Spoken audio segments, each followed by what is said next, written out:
Now it's time to turn to you and the process of incorporating these quantum leaps in yourself and in your organization. Let's begin by talking about the process of change itself. It involves, I think, 3 steps. It's A, B, C. A, assume responsibility for the way things are and for making them better. Be aware of your current behaviors and how they contribute to the situation. And commit to change. These steps convey the essence of what you need to do. And though seemingly simple, their power flows from the fact that they require you to explore yourself in ways that might lead to some surprising discoveries. Now, to assume responsibility invariably means making a personal choice. This statement points to a very important truth. No one can tell you to change.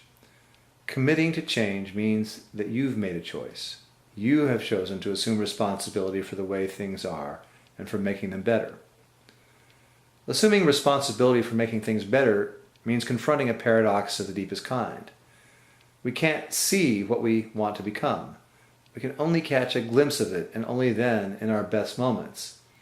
Assuming responsibility means asking a series of questions. What do I truly envision for my organization? What is a legacy I want to leave? Developing your full potential as a leader means trusting in a different, better course, one that's invisible to you now. Remember, the word leader comes from an Anglo-Saxon root word, leith, that means to be out in front, and the same root word also means to die. You need to be prepared to shed parts of your old life in order to build a new one. Once you start tackling these questions seriously, the door opens to all sorts of possibilities. You can identify your natural allies, your appropriate teachers, and the kinds of support you need to create. You can take the initial steps to change.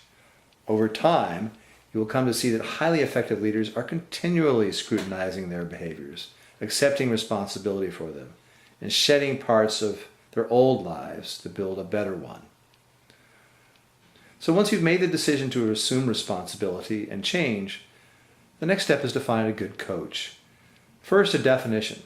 The kind of coach I'm talking about is someone other than your boss. It is someone whom you trust to offer confidential and direct counsel about you and your development as a leader. Typically, it is someone outside the organization. It may be a trusted advisor, or a friend, your spouse, or maybe a professional consultant coach. A good coach will be a sounding board, asking questions and offering counsel. An engagement with a professional coach typically begins with a period in which the coach observes. He or she will want to meet with you and ask questions.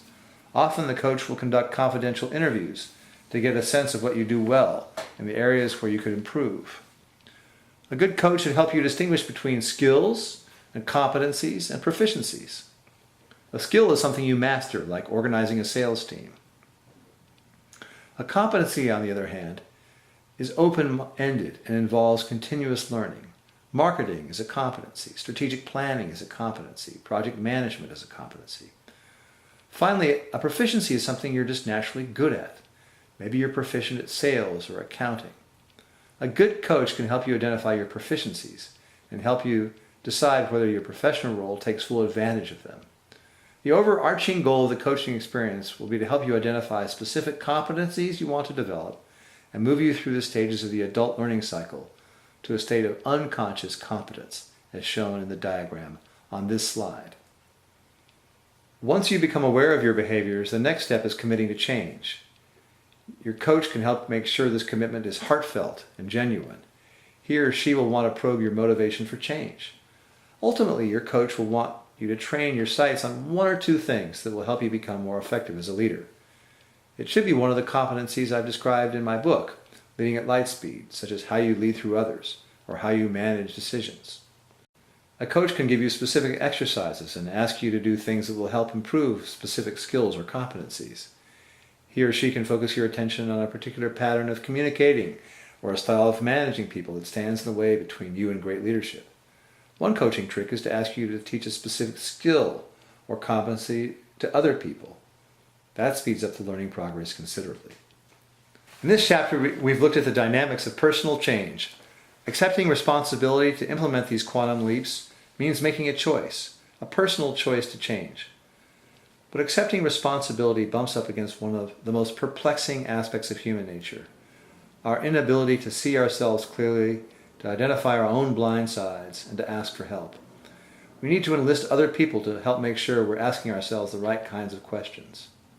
It is also important to think about how you help other people change. Ultimately, because assuming responsibility for change is a personal choice, it means you can't tell someone to change. You've got to ask them powerful questions that elicit from them the response that they themselves are committed to change.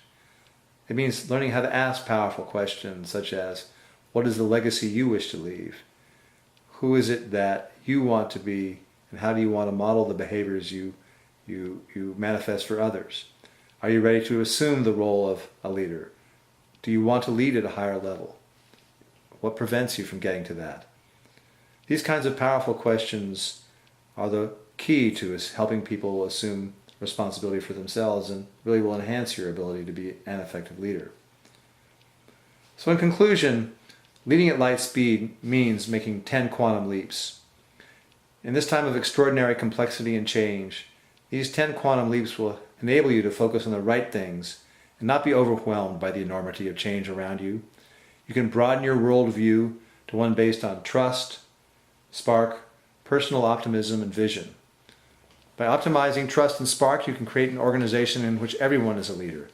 And in so doing, you and your organization will truly make the jump to light speed. You can take a free online survey tied to the 10 quantum leaps described in this book.